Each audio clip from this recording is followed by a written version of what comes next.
जय हिंद दोस्तों, मैं आपका दोस्त आरजे प्रवीण एक बार फिर से उपस्थित हूँ आपके समक्ष एक ज्ञान भरी कहानी को लेकर, जिसमें आपको आगे चल के बहुत कुछ सीखने को मिलेगा। तो चलिए देखते हैं आज की कहानी क्या है। आज का कहानी है सेब का पेड़ और किसान। तो देर न करते हुए चलिए कहानी की शुरुआत करते हैं। एक बार की बात है, एक जंगल में के किनारे एक गांव में एक किसान रहता था। उसके पास एक बड़ा बगीचा था जिसमें एक पुराना सेब का पेड़ और अन्य पौधे, पेड़ और सुंदर फूल थे। जब किसान छोटा था तो वह ज़्यादातर समय सेब के पेड़ के साथ खेलने में बिताता था।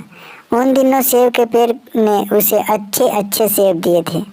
हालांकि जैसे जैसे समय बीतता गया, सेब का पेड़ बूढ़ा होता गया और फल देना बंद कर दिया। अब जब किसान को पेड़ से कोई सेब नहीं मिल रहा था तो उसने फैसला किया कि पेड़ बेकार है।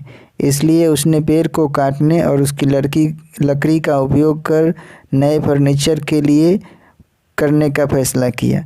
उसने महसूस किया कि चूंकि पेड़ पुराना और विशाल था, इसलिए उसे ठीक करने की आवश्यकता नहीं थी और इससे बढ़िया फर्नीचर बन सक जाएगा।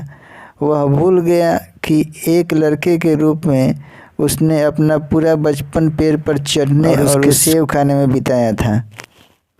अब सेब का पेड़ पड़ोस में कई छोटे जानवरों का घर था। इसमें गिलहरी, गौरैया और बड़ी संख्या में पक्षी और कीड़े शामिल थे। जब किसान ने अपनी कुल्हाड़ी उठाई और पेड़ को काटना शुरू किया तो सभी छोटे जानवर दौड़ते हुए नीचे आ गए। वे सभी किसान से गुहार लगाने लगे। वे किसान के चारों ओर इकट्ठा हो गए और कहा, कृपया पेड़ को मत काटो। जब तुम छोटे थे तो हम इसी पेड़ के नीचे तुम्हारे साथ खेलते थे। यह हमारा घर है और हमारे पास जाने के लिए कोई जगह नहीं है। किसान अडिग था। उसने अपनी कुल्हाड़ी उठाई और हंगामा बढ़ गया। कृपया मेरे घर और बच्चों को मत काटो और नष्ट मत करो, गिलहरी चिल्लाई। कृपया मेरे घोंसले को न काटें और नष्ट न करें, नन्हे पक्षी चिल्लाए। कृपया सेब के पेड़ को मत काटो, टिड्डा चिल्लाया। हालांकि किसान अपने बचपन और अपने पशु मित्रों को भूल गया, वह पेड़ को और जोर से काटने लगा। सभी छोटे जानवर हताश हो गए और किसी भी कीमत पर सेब के पेड़ की रक्षा करना चाहते थे। छोटे जानवरों ने कहा, जब तुम खेतों में मेहनत कर रहे हो तो हम तुम्हारे लिए गाएंगे। हम तुम्हारे छोटे लड़के की देखभाल करेंगे। वह रोएगा नहीं बल्कि मनोरंजन और खुश होगा। तुम हमारे गाने पसंद करोगे और महसूस नहीं करोगे थका हुआ। हालांकि मदद के लिए उनकी पुकार बहरे कानों पर पड़ी। उनके सभी अनुरोधों के बावजूद किसान ने पेड़ को काटना जारी रखा। अचानक उसे कुछ चमकीला दिखाई दिया। निरीक्षण करने पर उन्होंने महसूस किया कि यह एक मधुमक्खी का छत्ता था जो शहद से भरा हुआ था।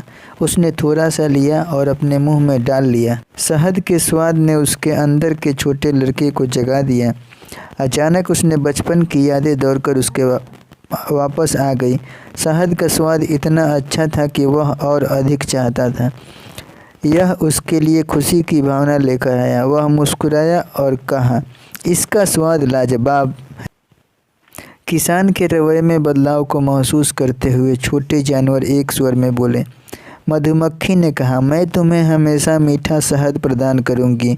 गिलहरी ने कहा, जितने मेवे तुम चाहो मैं बांट दूंगी।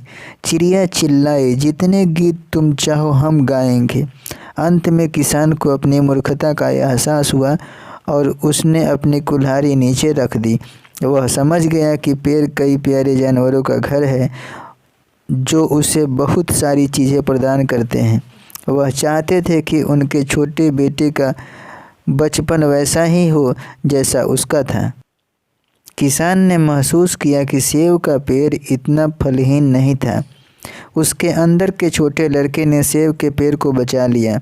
उसने कुल्हाड़ी फेंक दी और छोटे जीवों से कहा, मैं वादा करता हूँ कि मैं इस पेड़ को कभी नहीं काटूंगा। मुझे अपनी गलती का एहसास हो गया है और आप सभी अब शांति और सद्भाव से रह सकते हैं। छोटे जीवों ने मधुमक्खी का तहे दिल से शुक्रिया अदा किया।